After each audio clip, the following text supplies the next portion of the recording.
Hey vinyl community, on this episode I am going to be ranking the albums of 70s and 80s new wave band The Cars.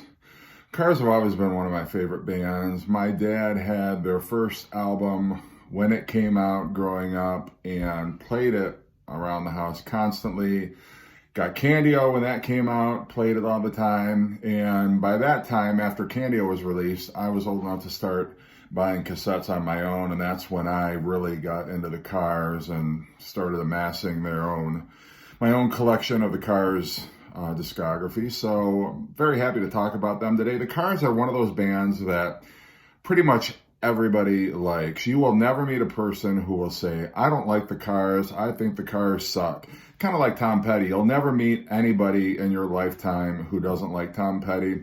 You will never meet anybody, at least if they're being honest with themselves and being honest with you, who does not like the Cars. Who doesn't like Rick Ocasek? Seriously, rest his soul. So I'm going to get into the Cars discography, and like all my ranking systems, this is purely based on my personal preference, what I like, what I don't like. I'm going to rank these in terms of my least favorite all the way to my most favorite. So Cars were formed in Boston in 1976. You've got Rick Ocasek on rhythm guitar.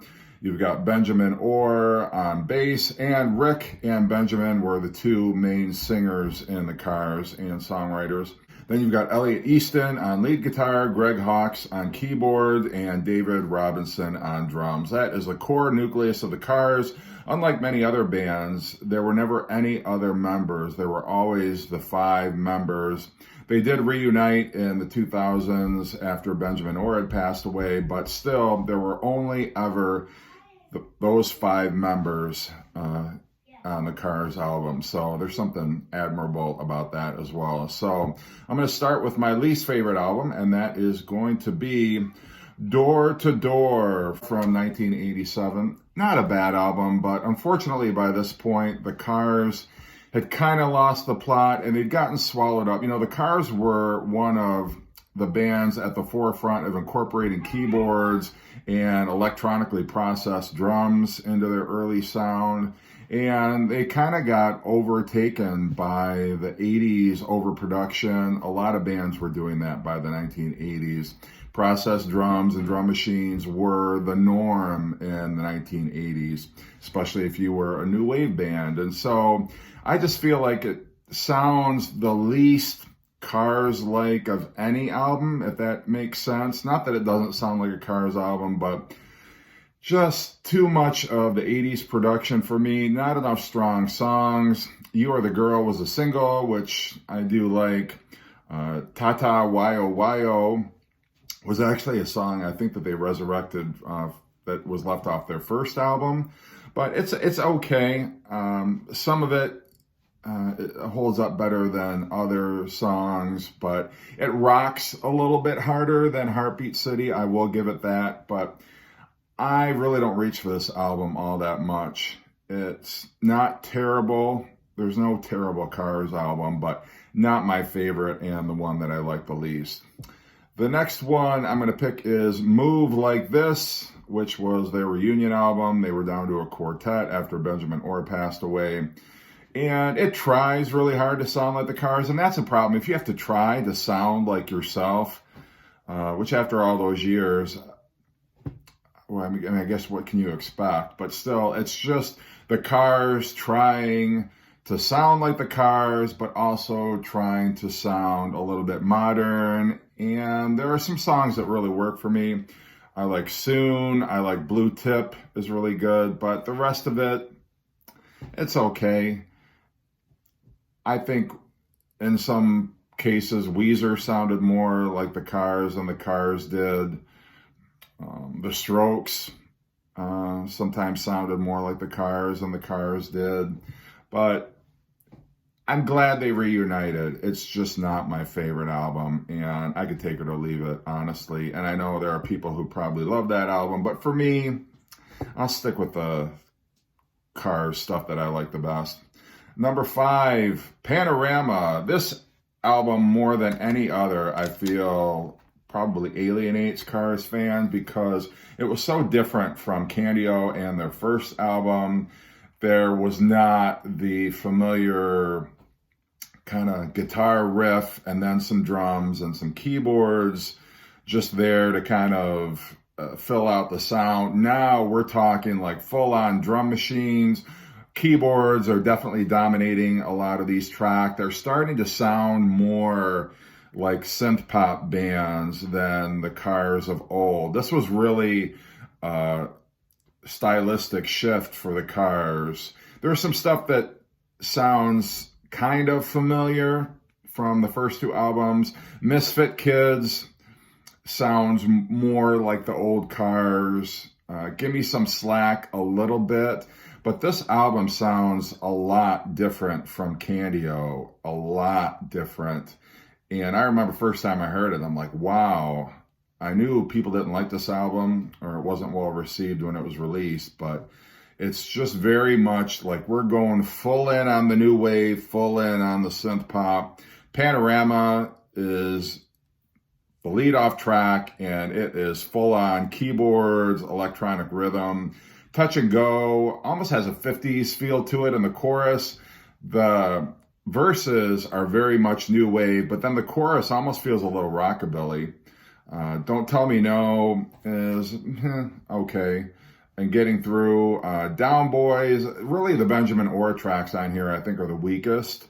Rick Ocasek definitely pulls his weight, but I feel like Benjamin Orr drops the ball on this album. I'm not a really big fan of any of the Benjamin Orr tracks on here, so that's number 5. Number 4, Heartbeat City, the big one. This was sort of their synchronicity, I guess, if you will, the one that really propelled them into the 80s top 40. They had a bunch of hits off here. Hello Again, Magic, Drive, they're all good tracks. Heartbeat City is great on here.